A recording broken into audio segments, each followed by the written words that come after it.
Começa agora o programa Hora e a Vez da Pequena Empresa, sempre levando para você muitas informações e atrações. Confira o advogado Piraci Oliveira falando sobre a possibilidade do governo acabar com o E-Social. O advogado Marcos Tavares Leite analisando mais um importante tema, além de dicas e curiosidades. E nesta semana o presidente do Simp, Joseph Cury, recebe o presidente do Secov São Paulo, Basílio Jafé. Fique conosco.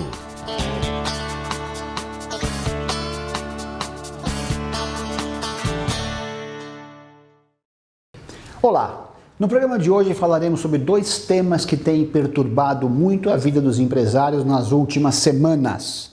Junho de 2019 e ao menos esses dois itens têm conturbado por demais a vida dos empresários e dos advogados. Primeiro tema, E-Social. Regramento que surge com uma lei de 2013 que já foi 9 vezes adiado o início das operações. Por fim, desde janeiro de 2019, poucas empresas foram obrigadas a um grande escalonamento e eu diria que hoje aproximadamente 80% das empresas, dos empregados das empresas, já estão com as informações nessa nova plataforma que é componente do SPED. Muito bem. Mostrou-se sua aplicação ser demasiadamente burocratizada, com informações muitas vezes desnecessárias, informações cruzadas, que tem levado escritórios de contabilidade, empresas, principalmente as que têm grande quantidade de mão de obra, a um turbilhão de problemas. Surge no governo Dilma, passa pelo governo Michel Temer e agora desemboca no governo Bolsonaro. De umas semanas para cá, secretários de pastas relativas ao trabalho, à previdência, à receita, têm se posicionado quanto à extinção do programa, a extinção do E-Social, justamente por ser contrário à liberdade econômica que tanto se prega no momento atual. Então é bem possível que o E-Social seja, se não extinto, diminuído ou emagrecido de maneira muito substancial. Por hora não há nada oficial, as empresas devem seguir o cronograma de implementação, mas há no horizonte de curtíssimo prazo a possibilidade dele ser reduzidíssimo, em especial no que diz respeito à saúde e segurança do trabalho. Para esses profissionais, essa loucura que é a implantação do E-Social deve ser profundamente alterada. O segundo item que tem chamado muito a atenção do momento é a informação do que se convencionou chamar de beneficiários finais, destinatários finais dos dividendos. Portanto, há uma instrução normativa determinando que as empresas devem informar à Receita Federal até 26 de junho quem são os destinatários finais, os beneficiários finais das ações dos dividendos de pessoas jurídicas no Brasil. A redação da instrução é infeliz e leva a entendimento para alguns de que todas as empresas teriam até o dia 26 de junho para prestar um recadastramento informando quem são os seus sócios, pessoas físicas, na última linha que de fato recebem os dividendos. Um turbilhão de informações desencontradas ainda está no mercado, mas a posição mais recente que nós temos da Receita Federal é que isso se aplica apenas para entidades, para as empresas no Brasil que tem sócios estrangeiros. Então, por hipótese, uma empresa que está na Inglaterra tem um investimento societário no Brasil, a empresa brasileira é que teria que informar quem na Inglaterra de fato será o destinatário final dos dividendos eventualmente pagos. Chama a atenção que a IN da redação muito infeliz traz como pena pelo não cumprimento o perdimento do CNPJ, o que levaria a conta bancária a ser encerrada. Então é uma posição muito drástica, uma confusão no mercado, mas aparentemente a posição será essa. Só se aplica a pessoas jurídicas estrangeiras que possuem negócios no Brasil. Momento de grande turbulência, grande incerteza. Próximo programa traremos maiores esclarecimentos a esse respeito. Até lá.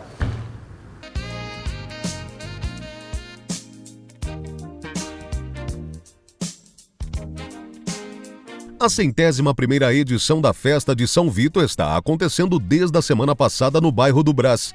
A festa, promovida pela colônia italiana, acontece aos sábados e domingos e vai até o dia 14 de julho. São Vito é o protetor dos artistas e dos jovens. Suas aparições ganharam a devoção no sul da Itália e a sua data, 15 de junho, é comemorada pelos imigrantes italianos em São Paulo. As mamas, senhoras entre os 70 e 90 anos, preparam todas as iguarias típicas vendidas para as mais de 80 mil pessoas que visitam o evento.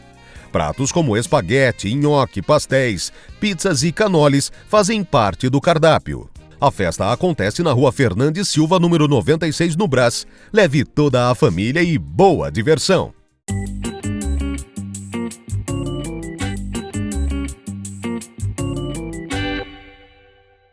Está em realização uma Conferência Internacional do Trabalho, organizada e realizada pela OIT, a Organização Internacional do Trabalho, com vínculo à ONU e integrado, portanto, por todos os países ligados à ONU. Nesse tipo de conferência, são analisadas situações trabalhistas, as relações de trabalho e normas trabalhistas em países ao redor do mundo, a partir de onde podem ser editadas recomendações, orientações e análises amplas. No caso, entidades sindicais, patronais, de trabalhadores e mesmo órgãos governamentais participam desse tipo de conferência.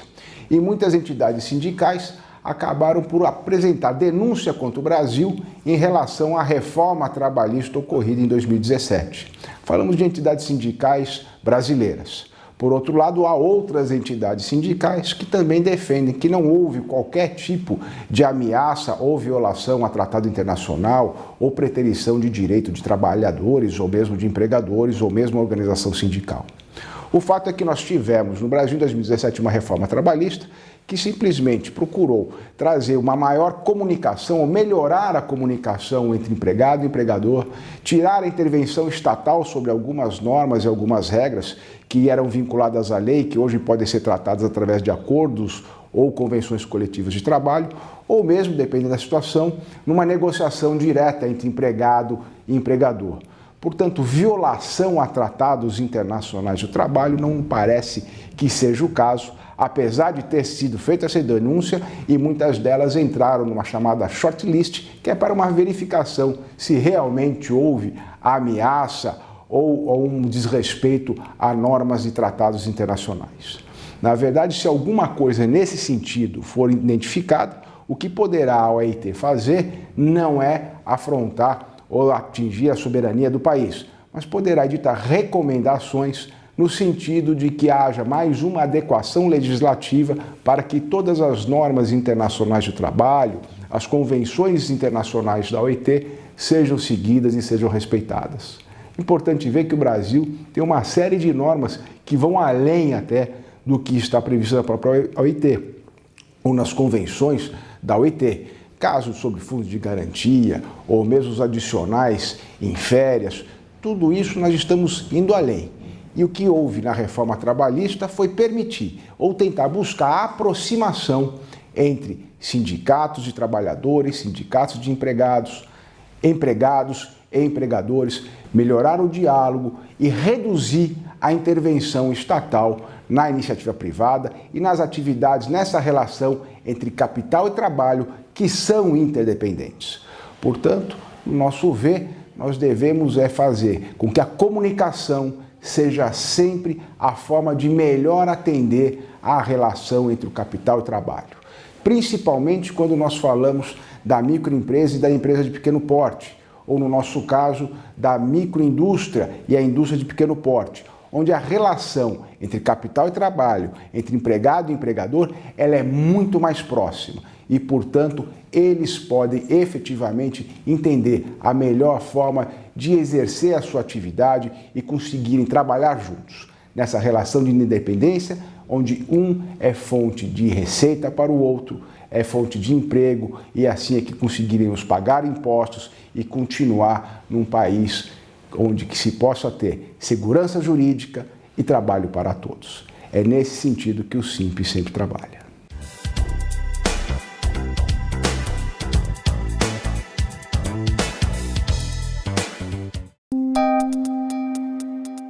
Entrevista da semana.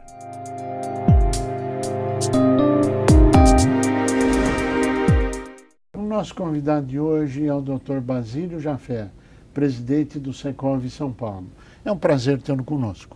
É um prazer, muito obrigado pelo convite. É sempre bom estarmos juntos. O seu programa é algo que atinge muito público e público extremamente qualificado. Então é ótimo estarmos aqui conversando. É um prazer tê-lo conosco. Obrigado por ter aceito o convite. Vamos falar um pouquinho da história dos últimos anos, mas não mais do que uma década para trás, do setor imobiliário. Aquele que o senhor representa, São Paulo, evoluiu, retroagiu, cresceu, diminuiu? Seguindo sua sugestão, Curi, vamos começar com a maior aulinha? Vamos. Naqueles tempos, 2007, 2008, o mercado ia muito bem, obrigado. Estávamos vendendo muito bem, como continuamos atuando, lançando e vendendo bem durante os anos seguintes. Até 2012, 2013, quando a recessão, quando aquele modelo adotado pelas gestões econômicas daquele tempo começaram a se esgotar. Quando isso aconteceu, o mercado imobiliário imediatamente sentiu. A gente tem que considerar que o mercado imobiliário ele é muito sensível às variações da economia. Quando a economia vai bem, o mercado imobiliário, via de regra, vai muito bem. Quando a economia não vai bem, o mercado imobiliário tem valores inferiores, tem índices inferiores ao do restante da economia. Ou seja, ele exacerba os valores da economia como um todo. Quando a confiança na economia começou a diminuir brutalmente em 2013, 2014, nós sentimos muito.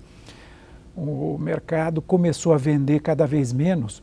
Dando um exemplo, aqui em São Paulo, município de São Paulo, os números começaram a piorar em 2015, 2016, que foram os piores anos que nós tivemos. Chegamos a vender 40% menos do que naquela média que vinha até 2012, 2013. Ou seja, o comprador, a família que desejava investir na compra do seu bem mais importante, que é a casa própria, adiou essa compra, porque ele não tinha confiança de que poderia permanecer pagando as prestações desse financiamento que assumiria. O brasileiro, ele é um excelente pagador. Ele cumpre o pagamento de suas dívidas, ele cumpre com muita seriedade as suas obrigações. É muito difícil ele deixar de pagar. Então, quando ele o faz, é porque realmente não tem opção.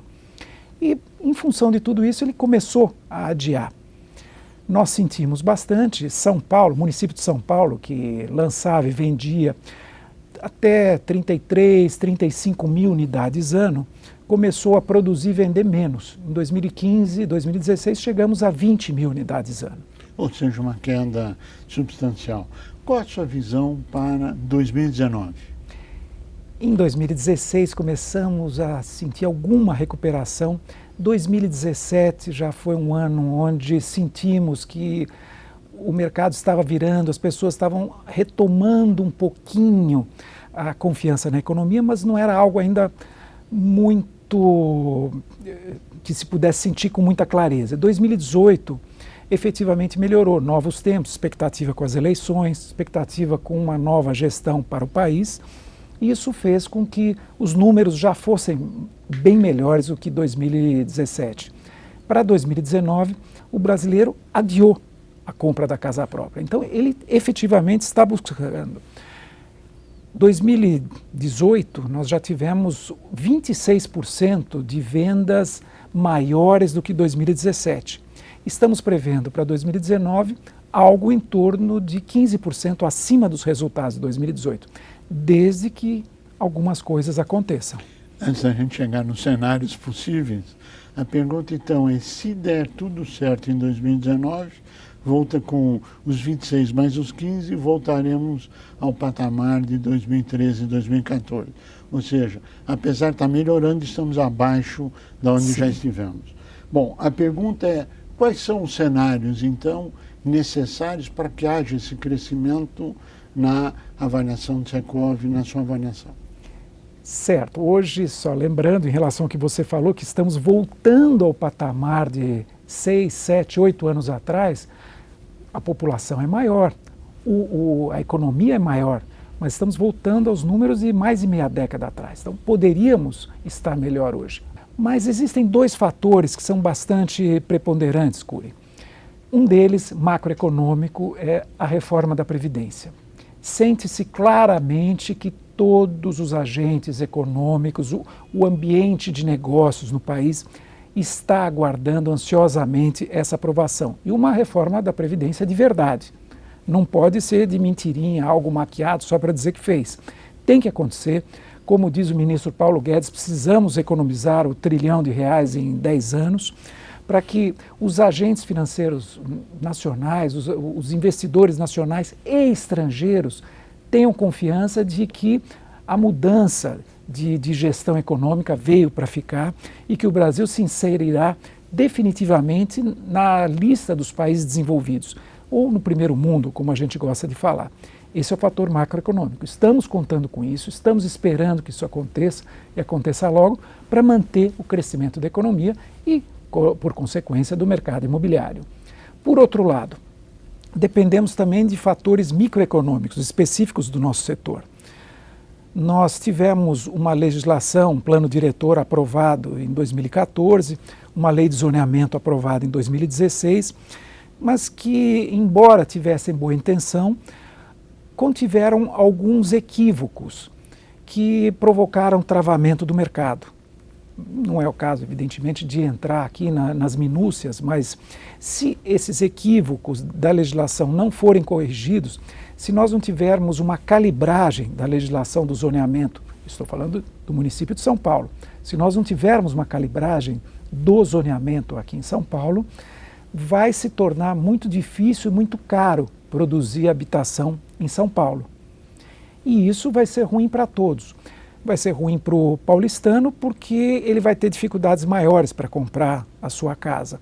Vai ser ruim para a população como um todo, porque se o paulistano não conseguir comprar a casa aqui, se o seu filho, o seu neto não conseguir comprar a casa aqui, ele vai ter que comprar nos municípios vizinhos.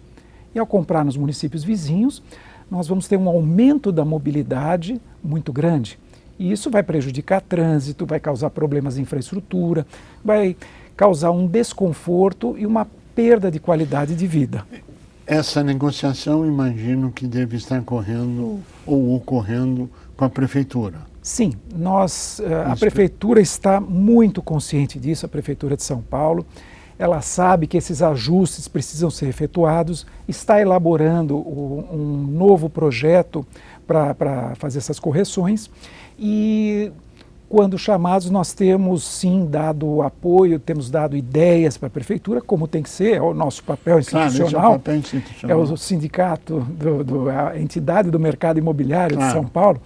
E não nos furtamos, obviamente, a esse papel. Demos uma série de sugestões, estamos colaborando com a Prefeitura para que esses pontos possam ter a sua calibragem efetuada.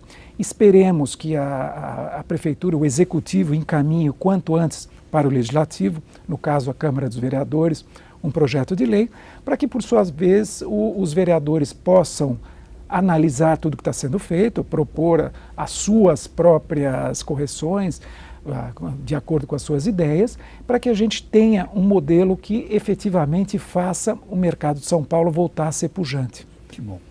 Me perdoa, claro, uma observação bastante importante, nós estamos conseguindo, de uma certa maneira, manter o ritmo de lançamentos em São Paulo, porque estamos ainda colocando no mercado os projetos aprovados pela lei antiga.